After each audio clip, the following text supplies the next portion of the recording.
Asad സർക്കാരിനെ അട്ടിമറിച്ച് വിമതർ ഭരണം പിടിച്ച സിറിയയിൽ നിന്നും ദിനം പ്രതി നടുക്കുന്ന ദൃശ്യങ്ങളാണ് പുറത്തുവരുന്നത്. തെരുവുകളിൽ പരസ്യ വിചാരണയും തൂക്കിക്കൊലകളും നടക്കുന്നു. ഭാവി ആശങ്കയിലാണെങ്കിലും ഭരണമാറ്റത്തിൽ ആഹ്ലാദിക്കുകയാണ് സിറിയയിലെ പൊതുജനം. ചെകുത്താന്റെ അച്ചുതണ്ടിന്റെ പ്രധാനിയുടെ പതനം കൊണ്ടാടുകയാണ് ഇസ്രയേൽ ഉൾപ്പെടെയുള്ള രാജ്യങ്ങളും.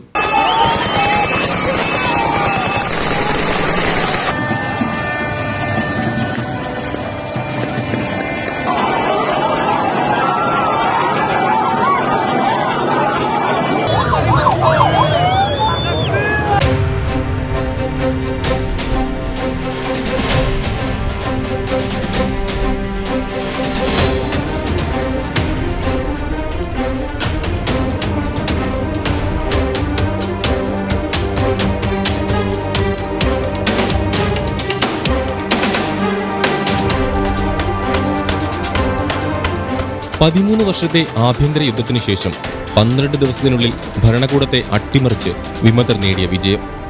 ആ അട്ടിമറിയുടെ ഫലം എന്താകും? ജനാധിപത്യം വാഴുമോ സിറിയയിൽ, അതോ ഭീകരത വിഴുങ്ങുമോ? ചോദ്യങ്ങൾ ഇനിയും ബാക്കിയാണ്. പക്ഷേ ലഭിച്ച സ്വാതന്ത്ര്യത്തിന്റെ ഭാവി എന്താകുമെന്ന ആശങ്ക നിലനിൽക്കുന്നുണ്ടെങ്കിലും സിറിയയിലെ ജനം ഇന്ന് ആഹ്ലാദിക്കുകയാണ്.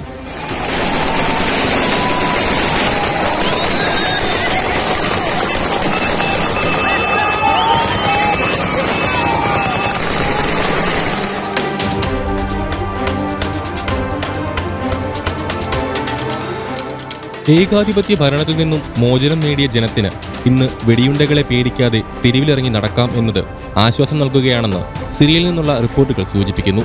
ബാഷർ അൽ അസദിന്റെ ഭരണത്തിന് കീഴിൽ മനുഷ്യർ അനധികൃതമായി തടവിലാക്കപ്പെട്ടിരുന്നു, കൊല്ലപ്പെട്ടിരുന്നു. ഭരണകൂടം ചെയ്തു കൂട്ടിയ ഭീകരതകൾക്കെല്ലാം ഭീകര സംഘടനകളുടെ പിന്തുണയോടെ എത്തിയ വിമത സംഘം പകരം ചോദിക്കുകയാണ്. അസദ് സർക്കാരിലെ ഉദ്യോഗസ്ഥരെ പൊതുമധ്യത്തിൽ തൂക്കിക്കൊല്ലുകയാണ് വിമതർ.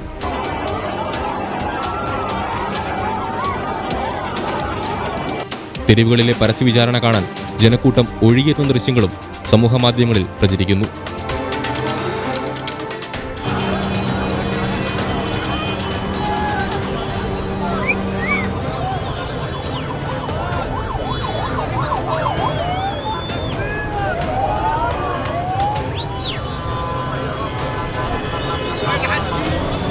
അസദ് ഭരണകൂടത്തിൽ സിറിയൻ ജനതയെ പീഡിപ്പിച്ച ഉദ്യോഗസ്ഥരുടെ പട്ടിക പുറത്തുവിടുമെന്നും രക്ഷപ്പെട്ടുപോയ ഓരോരുത്തരെയും അവർ ഓടിപ്പോയ രാജ്യങ്ങളിൽ നിന്നും തിരിച്ചെത്തിച്ച് ശിക്ഷ ഉറപ്പാക്കുകയും ചെയ്യുമെന്ന് അബു മുഹമ്മദ് അൽ ജൊലാനി അറിയിച്ചിരുന്നു. അസദ് ഭരണകാലത്ത് സിറിയൻ തടവറകളിൽ കൊടും ക്രൂരതകളാണ് തടവുകാർ നേരിട്ടിരുന്നത്. നിരവധി സ്ത്രീകളെയും കുട്ടികളെയും സിറിയൻ ഭരണകൂടം തടവറകളിലാക്കിയിരുന്നു. വിമതരുടെ മുന്നേറ്റത്തിന് പിന്നാലെ അവർ ആദ്യം ചെയ്തത് ജയിലുകളിലെ പൂട്ടുകൾ തകർത്ത് തടവുകാരെ മോചിപ്പിക്കുകയായിരുന്നു.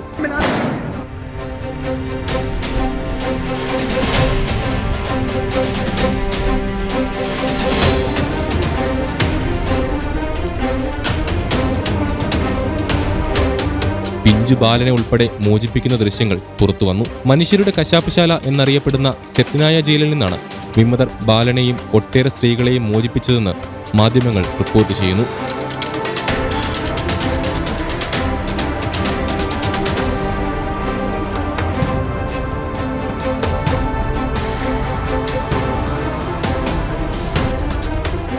മോചിപ്പിക്കപ്പെട്ട കുട്ടിയുടെ വധശിക്ഷ ഞായറാഴ്ച നടപ്പാക്കേണ്ടതായിരുന്നെന്ന് സ്ഥിരീകരിക്കാത്ത റിപ്പോർട്ടുകളുണ്ട്.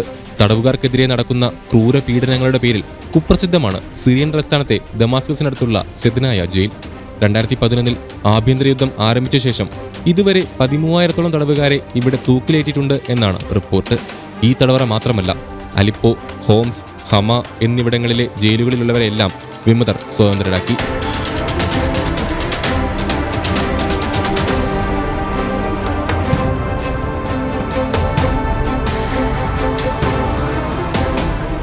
വിമതരുടെ വിജയം ആ പിഞ്ചുബാലന്റെ മോചനം കൊണ്ട് അടയാളപ്പെടുത്തുമ്പോൾ ഒരു 13-കാരന്റെ മരണവും വീണ്ടും ചർച്ചയാകുന്നുണ്ട്.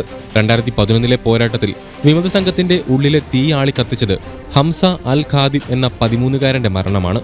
ജോർദാൻ അതിർത്തിക്കടുത്തുള്ള ദൊറ നഗരത്തിൽ അസദ് സർക്കാരിനെതിരെ നടത്തിയ പ്രതിഷേധത്തിൽ ഹംസ അൽ ഖാദിബും ഉണ്ടായിരുന്നു. പ്രതിഷേധക്കാർക്കൊപ്പം ഹംസയെയും സഹോദരങ്ങളെയും പോലീസ് അറസ്റ്റ് ചെയ്തു. മക്കളെ കാത്തിരുന്ന അമ്മയ്ക്ക് ആഴ്ചകൾക്ക് ശേഷം ലഭിച്ചത് മൃഗീയമായി കൊലപ്പെടുത്തി വികൃതമാക്കിയ മൃതദേഹമാണ്. ഇതോടെയാണ് സിറിയയിൽ ജനരോഷം അണപൊട്ടുന്നതും വലിയ പ്രതിഷേധങ്ങൾ ഉണ്ടാകുന്നതും.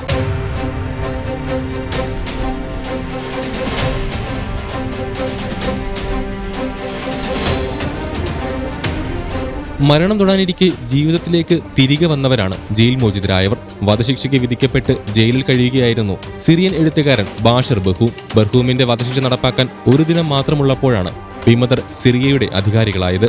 ഇതോടെ വധശിക്ഷ നടപ്പാക്കുന്നതിന് തലേനാൾ ബർഹൂം ജയിൽ മോചിതനായി.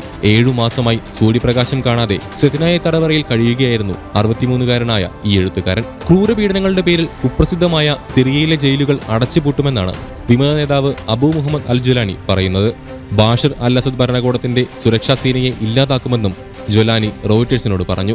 രാസായുധങ്ങൾ ഒളിപ്പിച്ച ഇടങ്ങൾ കണ്ടെത്തി സുരക്ഷിതമാക്കാനായി അന്താരാഷ്ട്ര സംഘടനകളുമായി ചേർന്ന് പ്രവർത്തിക്കുമെന്നും അദ്ദേഹം വ്യക്തമാക്കി. ബാഷർ അൽ അസദിനെ പുറത്താക്കി ഭരണം പിടിച്ച വിമത സംഘമായ ഹയാ തഹ്രീർ അൽ ഷാം ശരിയത്ത് നിയമത്തിൽ ബിരുദം നേടിയ മുഹമ്മദ് അൽ ബഷീറിനെയാണ് ഇടക്കാല പ്രധാനമന്ത്രിയായി നിയമിച്ചത്. 2025 മാർച്ച് 1 വരെയാണ് അൽ ബഷീറിന്റെ കാലാവധി. എഞ്ചിനീയറായ അൽ ബഷീർ ഇഡ്ലിബ് സർവകലാശാലയിൽ നിന്നാണ് ശരിയത്ത് നിയമത്തിൽ ബിരുദം നേടിയത്. അൽ ഖ്വയ്ദയുമായി ബന്ധമുണ്ടായിരുന്ന സംഘടനയാണ് HTS. സിറിയയുടെ സാമ്പത്തിക സ്ഥിതി മോശമാണെന്നാണ് മുഹമ്മദ് അൽ ബഷീർ പറയുന്നത്. എല്ലാ പൗരരെയും സംരക്ഷിക്കാനും അടിസ്ഥാന സൗകര്യങ്ങൾ നൽകാനും ആഗ്രഹിക്കുന്നുണ്ടെങ്കിലും പണമില്ലാത്തതിനാൽ പ്രയാസമാണെന്ന് ഒരു മാധ്യമത്തിന് നൽകിയ അഭിമുഖത്തിൽ പ്രധാനമന്ത്രി പറഞ്ഞു. ബാഷർ അൽ അസദ് രാജ്യം വിട്ടതിന് പിന്നാലെ സിറിയയിൽ ഇസ്രയേൽ കനത്ത ആക്രമണമാണ് നടത്തുന്നത്. വിമതർ ഭരണം പിടിച്ച സിറിയയുടെ 70 മുതൽ 80% വരെ സൈനിക സംവിധാനങ്ങളും തകർത്തതായി ഇസ്രയേൽ അറിയിച്ചു. സിറിയയുടെ തന്ത്രപ്രധാനമായ സൈനിക സംവിധാനങ്ങളിൽ ഭൂരിഭാഗവും തങ്ങൾ തകർത്തതായി ഇസ്രായേൽ പ്രതിരോധ സേനയായ IDF അവകാശപ്പെട്ടു. ഭീകരത കൈവശം എത്താതിരിക്കാനാണ് ഇവ തകർത്തതെന്നും IDF വ്യക്തമാക്കി. 2 നാവിക കേന്ദ്രങ്ങളിലായി 15 നാവികസേനാ കപ്പലുകൾ, വിമാനവേധ മിസൈലുകൾ, ആയുധ നിർമ്മാണ കേന്ദ്രങ്ങൾ, കടലിൽ നിന്നും തൊടുക്കാവുന്ന മിസൈലുകൾ ഉൾപ്പെടെ നിരവധി മിസൈലുകൾ എന്നിവയെല്ലാം തകർത്തതായി IDF അവകാശപ്പെട്ടു. ബാഷർ അൽ അസദിന്റെ ഭരണം വീണ ദിവസം പശ്ചിമേഷ്യയ്ക്ക് ചരിത്ര ദിനമാണെന്ന് ഇസ്രായേൽ പ്രധാനമന്ത്രി ബെഞ്ചമിൻ നെതന്യാഹു പറഞ്ഞു. ഇറാൻ നേതൃത്വം നൽകുന്ന ചെകുത്താന്റെ അച്ചുതണ്ടിന്റെ പ്രധാന കണ്ണിയുടെ പതനമാണിതെന്നും അദ്ദേഹം കൂട്ടിച്ചേർത്തു. This is a historic day for the Middle East. The collapse of the Assad regime, the tyranny in Damascus offers great opportunity, but also is fraught with significant dangers. This collapse is a direct result of our forceful action against Hezbollah and Iran, Assad's main supporters. It set off a chain reaction of all those who want to free themselves from this tyranny and its suppression. ഭീകരവാദത്തെ പിന്തുണയ്ക്കുന്ന ഭരണകൂടം Iran ജനതയ്ക്ക് ബാധ്യതയാണെന്ന് Benjamin Netanyahu പറഞ്ഞു. രാജ്യപുരോഗതിക്ക് പ്രയോജനപ്പെട്ടേണ്ട തുക ഭീകരതയ്ക്കായി Iran ചെലവാക്കുന്നു. Iran ജനത ഗൗരവത്തോടെ ഇക്കാര്യം ചിന്തിക്കണമെന്നും Netanyahu കൂട്ടിച്ചേർത്തു. Iran ജനതയ്ക്ക് നൽകിയ വീഡിയോ സന്ദേശത്തിലാണ് ബെഞ്ചമിൻ നെതന്യാഹു ഇക്കാര്യങ്ങൾ വിശദീകരിച്ചത്. People of Iran, as we see history unfold before our very eyes, I can only imagine what you're feeling right now. Your oppressors spent over $30 billion supporting Assad in Syria. Today, after only 11 days of fighting, his regime collapsed into the dust. Your oppressors spent billions supporting Hamas in Gaza. Today, their regime lies in ruins. Your oppressors spent over $20 billion supporting Hezbollah in Lebanon. In a matter of weeks, most of Hezbollah's leaders, its rockets, and thousands of its terrorists went up in smoke. The money your oppressors stole from you literally went up in smoke. You must be furious imagining the new roads, schools, hospitals that could have been built with the tens of billions of dollars your dictators wasted backing terrorists who lose over and over and over again. എന്നാൽ അസദിന്റെ വീഴ്ച ഇറാന്റെ നേതൃത്വത്തിലുള്ള Israel വിരുദ്ധ പ്രതിരോധ അച്ചുതണ്ടിനെ ദുർബലപ്പെടുത്തിയെന്ന വാദം ഇറാന്റെ പരമോന്നത നേതാവ് ആയത്തുള്ള അലി ഖൊമൈനി നിരാകരിച്ചു. ഇറാൻ വീര്യവും കരുത്തുമുള്ള രാജ്യമാണെന്നും ഇനിയും ശക്തി ആർജിക്കുമെന്നും ഖൊമൈനി പറഞ്ഞു. ലെബനനിലെ ഹിസ്ബുള്ള, ഗാസയിലെ ഹമാസ്, യമനിലെ ഹൂതികൾ, ഇറാഖിലെ ഷിയ സായുധ സംഘങ്ങൾ, സിറിയയിലെ അസദ് പക്ഷം എന്നിവയുൾപ്പെട്ടതാണ് പ്രതിരോധ അച്ചുതണ്ട്. അതിനിടെ സിറിയൻ പ്രസിഡന്റ് ബാഷർ അൽ അസദിനെ രാജ്യം വിടാൻ സഹായിച്ചതായി റഷ്യ സ്ഥിരീകരിച്ചു. വിമതർ രാജ്യം പിടിച്ചടക്കിയതിനെ തുടർന്ന് അസദിനെ മോസ്കോയിലേക്ക് സുരക്ഷിതമായി എത്തിച്ചെന്ന് റഷ്യയുടെ ഡെപ്യൂട്ടി വിദേശകാര്യമന്ത്രി സെർജി റിയാബ്കോവ് അവകാശപ്പെട്ടു. ആഭ്യന്തര യുദ്ധത്തിൽ അസദിന്റെ പ്രധാന സഖ്യകക്ഷിയായിരുന്നു റഷ്യ. യുദ്ധം നടക്കുന്ന സിറിയയിൽ നിന്നും ഭാരതം രക്ഷാദൗത്യം വിജയകരമായി നടപ്പാക്കി. സിറിയയിൽ നിന്നും മടങ്ങാൻ ആഗ്രഹിക്കുന്ന എല്ലാ ഇന്ത്യക്കാരെയും ഒഴിപ്പിച്ചതായി കേന്ദ്ര വിദേശകാര്യ മന്ത്രാലയം അറിയിച്ചു. ഇതുവരെ 77 പേരെയാണ് സിറിയയിൽ നിന്നും ഒഴിപ്പിച്ചത്. ഇതിൽ 44 പേരും ജമ്മു കാശ്മീരിൽ നിന്നും പോയ തീർത്ഥാടകരാണെന്നും ഇവർ സൈദ സൈനബ് നഗരത്തിൽ കുടുങ്ങിക്കിടക്കുകയായിരുന്നുവെന്നും വിദേശകാര്യ മന്ത്രാലയം വക്താവ് രൺധീർ ജയ്സ്വാൾ പറഞ്ഞു. എല്ലാ ഇന്ത്യക്കാരെയും ലബനനിലേക്ക് സുരക്ഷിതമായി എത്തിച്ചിട്ടുണ്ട്. ഡമാസ്കസിലെ ഇന്ത്യൻ എംബസി ഉദ്യോഗസ്ഥർ ഒഴിപ്പിച്ച ഇന്ത്യക്കാരെ അതിർത്തി വരെ അനുഗമിച്ചു.